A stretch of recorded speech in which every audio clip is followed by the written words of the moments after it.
Broadcasting live from the world-famous Las Vegas Strip, this is Live and Local with Kevin Wall on AM 670 KMZQ. Talk radio done right. Always fun to have Marla Letitia, a.k.a. Nanny Bubby, on the program. She's the founder of the Long Life Era community. And we've been talking about, over the last couple of weeks, the Live to 100 Secrets of the Blue Zones, the new Netflix series. Marla, always good to have you with us. Good morning. Good morning. It's nice and cool out. Doesn't that feel good after 117 degrees and just like 30 days ago? Absolutely. It feels absolutely wonderful. It's like fall is finally here. I want to ask you, only because I know that we churn a lot of audience over the course of a week or a couple of weeks, and there may be people that have not found out about what we've been talking about. But the Live to 100 Secrets of the Blue Zones, what are blue zones? So blue zones are an area that an investigator or researcher was plotting on the map, on the world map, where people who lived 100 years or more were from. And he was dabbing it with like blue pins, like blue push pins. And just over time, he had these clusters. And so he just began to call them blue zones, and it refers to 5 major clusters in the world that have people over 100 years old. And you've been talking, we talked last week about Okinawa and Sardinia. What is the third blue zone city? Well, so this is really hilarious to me, is that the author or the producer or the host of this Netflix series, whose name is Dan Butner, wanted to find out if there is any such area in the United States of America. And he went to the CDC to look for information. He got nothing. He started researching county by county age, and that didn't tell him anything because they actually don't keep track of age by county, which is an obvious thing.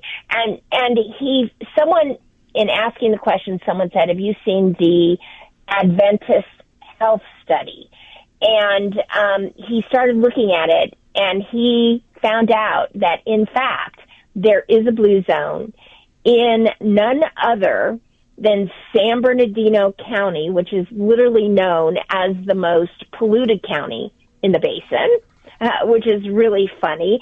And it led him to this American suburb called Loma Linda, California, and it's right off the freeway in the San Bernardino County, and the first thing he sees is a Del Taco. And he says to himself, which I thought was hilarious, the way he says it exactly, is this is a blue zone, but in fact, Loma Linda, California, just 4.5 hours from here, is a blue zone. Okay, now this is what I don't know, and maybe you can help me through this. You've got Okinawa and Sardinia, two very different parts of the world, and now you've got Loma Linda. It's not isolated. It's not one that you would think would be a blue zone. How do they do it? How do they accomplish it? Right. So one of the first things is that this study, the Adventist Health Study, asked about not only age but habits and lifestyle. And it turns out that the Adventist Health Study was, the word Adventist or Adventist, I think I'm saying that correctly, is based on the Seventh-day Adventist religion.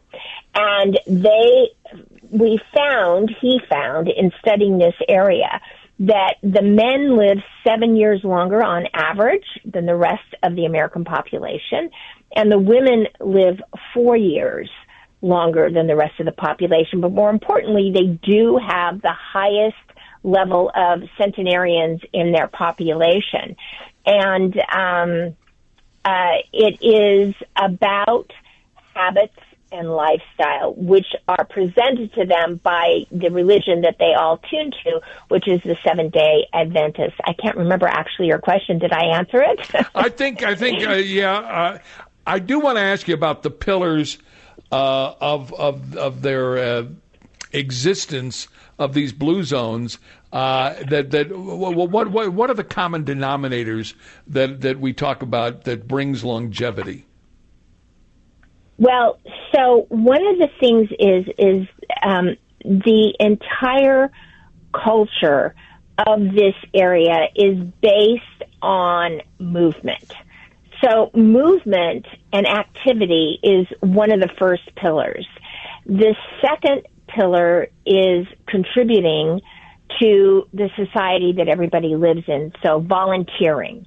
Volunteering is a really, really big part. In other words, a lot of people have found it has been noted scientifically that if you find yourself depressed, you're actually thinking about yourself too much, and that what you really need to do is go out and think about others less fortunate than you, and that purpose alone will bring you joy and help get you out of your depression.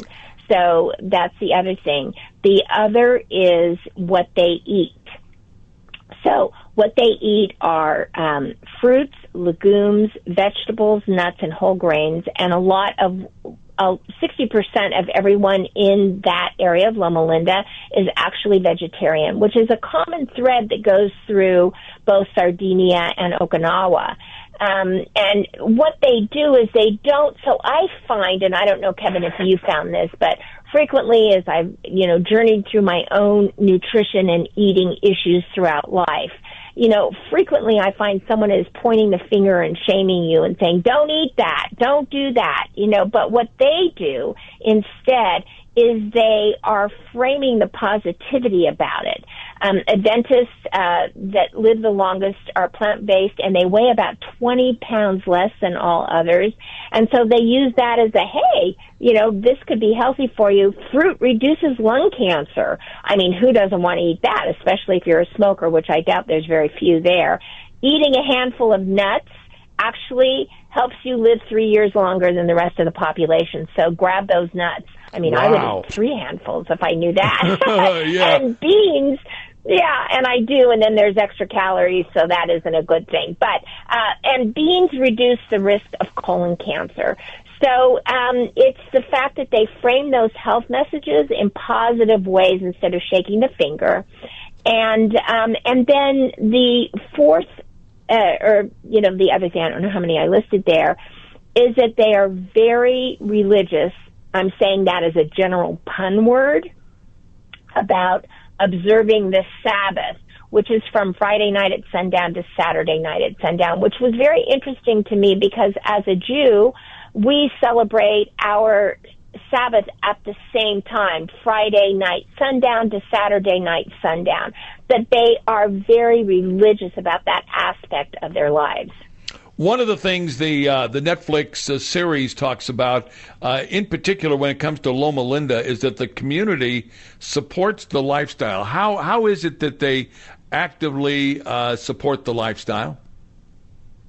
So it is all about health. Loma Linda Hospital is one of the finest hospitals in all of Southern California. I think most people have heard about it. And they do a lot of research, and the Adventists, when they came to Southern California about 100 years ago or more, slightly more, the very first thing that they built was a hospital and a church. And their whole lifestyle supports that specific lifestyle of theirs, which is both health and research on health, and then religion. And then, believe it or not, when it comes to activity, so one of the people that were interviewed, Kevin, and I found this very interesting, is imagine yourself like in the 4th grade, 5th grade, 6th grade, and you're on the playground, and people are wanting to play dodgeball or foursquare, and someone just yells across the playground and says, come on over here and play with us. We need someone else to play dodgeball. We need someone else to play foursquare. And in this case, they have one of the largest pickleball groups in the entire country. And pickleball, they are literally spending like 2 to 3 hours, 2 to 3 times a week playing pickleball. But if you're not playing pickleball, there's swim activities, and the entire lifestyle is centered around activity. It is, and that's a common thread also, Kevin, to Sardinia And Okinawa, I mean, Okinawa was about gardening.